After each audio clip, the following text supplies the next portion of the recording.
Okay, what an interesting last couple of days it's been with the Grand Theft Auto Trilogy, the definitive edition. If you're online, you've probably heard about the technical state of it. It's a bummer situation all around. I have to put my glasses on for this one, to talk this one.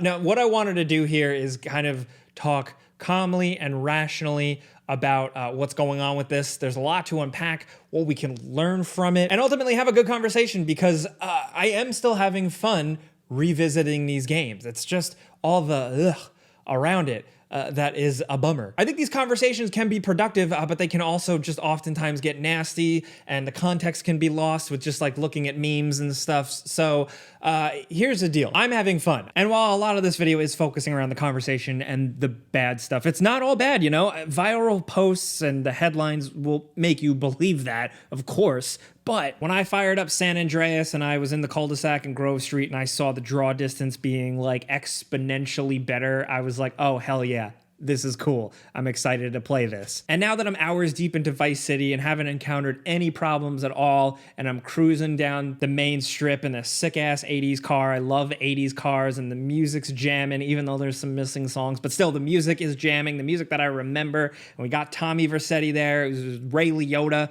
who's basically like my dad at this point. I truly believe that the fun factor is still there. The glitches hamper it, you know, specifically like the rain and stuff, but there is still fun factor there. You might think I'm crazy, but hey, that's just like my opinion, man. My expectations were also set. I wasn't expecting a full remake or anything like that. I was expecting a remaster with some nice bells and whistles, and that's what it is. But it's technically a mess, and it shouldn't have been, and that's a damn shame, because I think within here, I think there are some nuggets of goodness. A lot of that stuff, that goodness, is subjective, and I think that's what is fueling a lot of the anger and divisiveness out there about this, is that some people are just happy to have a trip down memory lane with some nostalgia.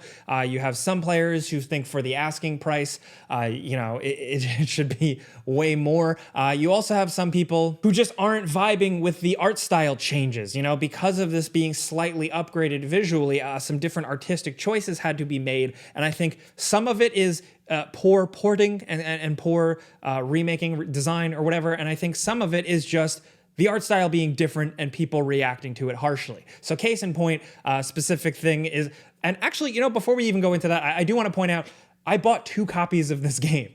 So my ass is very much on the line here. So for the game ranks before you buy, we had to test like all these different versions of the game, and I was excited, so I did buy the game. So I'm not trying to like justify my purchase here or excuse anything or like anything like that. But what I was saying again with the art style, like case in point, right? So the character models, there's a lot of like busted side characters and weird looking stuff. But I think the main characters, I think they look pretty good. CJ has some weird animation stuff that doesn't translate over well, but I actually like the creative choices they did with kind of filling in the blanks for these characters. They were muddy looking, they were blurry looking, so they beefed them up. I like the way Tommy Vercetti looks. Specifically, I want to highlight, I think they did a good job with Vice City. I think it looks pretty good for the most part. I'm gonna stand by that. I think the colors are great. I think some of the way they kind of creatively bump things up looks great. You know, there are corners of it that don't look so great, but ultimately I think it looks pretty cool, and that's the one I've been spending the most time with,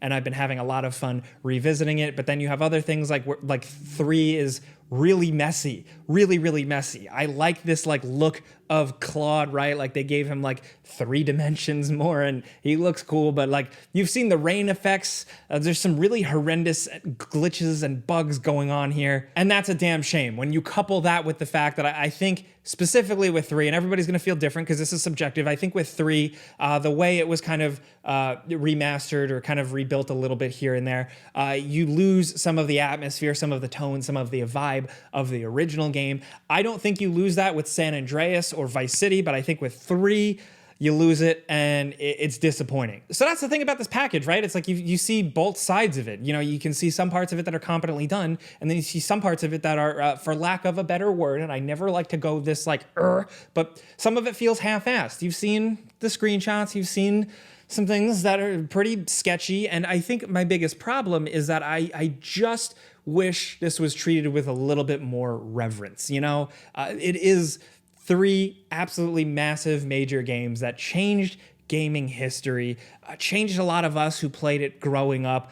For some of you that didn't play it growing up, this could have been a really good way to experience it. And I think if you haven't ever touched it before, I still think it's all right. I still think it's a good way to experience it. I mean, it's the only way to experience it because Rockstar delisted the originals, which I disagree with, but I'm still having fun despite things bumming me out. I just wish it was handled with a little bit more care. And the fact that if you're playing on a next generation console and you have to choose between frame rate or fidelity, and it's not really that big of a change other than frame rate, like it's a 20-year-old game. I think that's frustrating to have these like technical issues here and there and just not good optimization.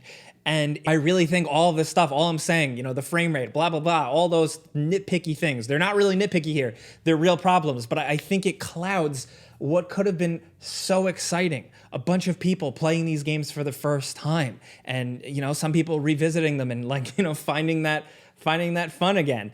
And I still am. I still managed to do that through this. And I know people personally that are also doing that. I said this on social media, but the discourse about this is heating up. And I think that doesn't get us anywhere. I've seen people in my mentions say, hey, I'm still having fun. And I've seen other people come at them and say, how could you do that? How could you shill for Take-Two Interactive? Keep, blah, blah, blah, keep expletiving them, what does any of that do, man? I think that, and this happened with Cyberpunk too, there are going to be people that just buy the thing and enjoy the thing. There are going to be people that are less sensitive to certain issues. Case in point, so I have a family member that loves Vice City, loved it back in the day. I showed him the trailer. He was so excited to replay it, and it looks a little cooler.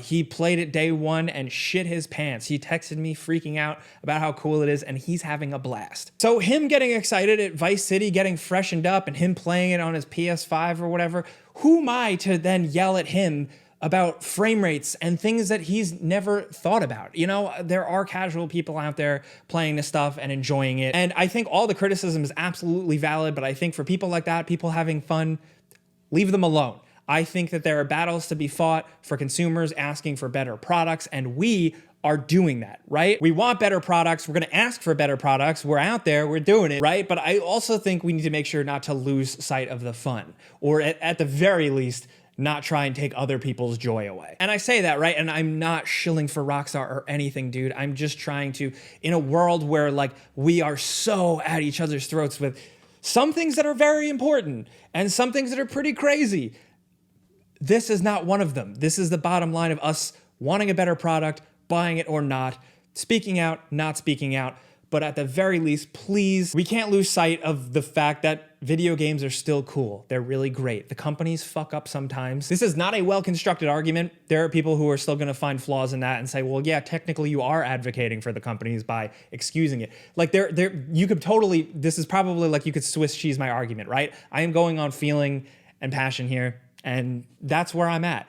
Last night, after finishing the Before You Buy video, after playing these games and evaluating them and capturing footage for 12 hours straight, I went home, I opened up a beer, and I played another 6 hours, 7 hours of Vice City because I like video games. Now, if you have a problem with this port or you don't want to pay for it, I'm not saying that you don't like video games. I am just reiterating my own experience. That's it. I like being critical and still making sure that I can enjoy some things. Also, I paid $60 for it, so I was already fucking stuck with it anyway. I really just think there's a lot of casual players that were expecting this to be a complete remake, which it is not. They're reacting harshly. I think the art direction decisions can be divisive, and I think that's completely warranted, but I think the real other root thing is Rockstar seemingly just didn't give this the care that it deserved. Because there's things in here, I like the updated saving and checkpointing stuff. I like that the controls are a little better with aiming and shooting. It's not a big change, but I like things like that. It's just all the other stuff, the technical stuff. Man, there could be conversations about this thing like this. We can see what we really want. And thankfully, there are communities out there like modders, preservationists and stuff that can support this stuff. If the companies aren't going to back it up, players still can. If you really want this stuff and you're angry in the comments right now, you have ways of going to get and play the things you want how you want them. So I really have no endpoint with this thing, no conclusion other than try not to kill people's joy, and I'm still having fun playing these. And I am doing that while also still very much wanting more out of these companies, asking for more, and still expecting more. But hey, nostalgia is a hell of a drug. I don't know what to tell you. This does, I am concerned for things down the line, like a move like this. Is this a pandemic thing, a working from home thing? I don't know, but I'm deep in Vice City. I'm gonna keep playing that, and right afterwards, I'm going to go right back into San Andreas and ride that damn bike down Grove Street and eventually just be a big fat guy with a green afro and 2 dual-wielded machine guns with a jetpack in in Las Vegas, and I own it. San Andreas really escalates, huh? That game gets crazy. Anyway, let me know if you're loving one of these games, none of these games. If you picked up one of them, I think they're putting one out on Game Pass, one on PSN Now. Are you gonna PS Now? Are you gonna try and just jump into one of those? Are you waiting for some updates? Are you gonna buy the physical version? Are you just going back to the old ways and playing, modded PC versions? Let me know where you're at, because, you guys as my audience, I know you guys are all over the place. Again, I don't know what the deal is with the like button anymore. YouTube is changing it, but if you want to click like on this video, if you liked it, I would still very much appreciate that. It's not about the algorithm or YouTube's changes. It's about making me feel better. But thank you for listening to this long-winded ramble thing. I have a Q&A video coming up this week. YouTube members and Patreon people already got it, so keep your eyes peeled for that. But I'm Jake Baldino. Thanks for watching. Subscribe because video games. Pizza's on me.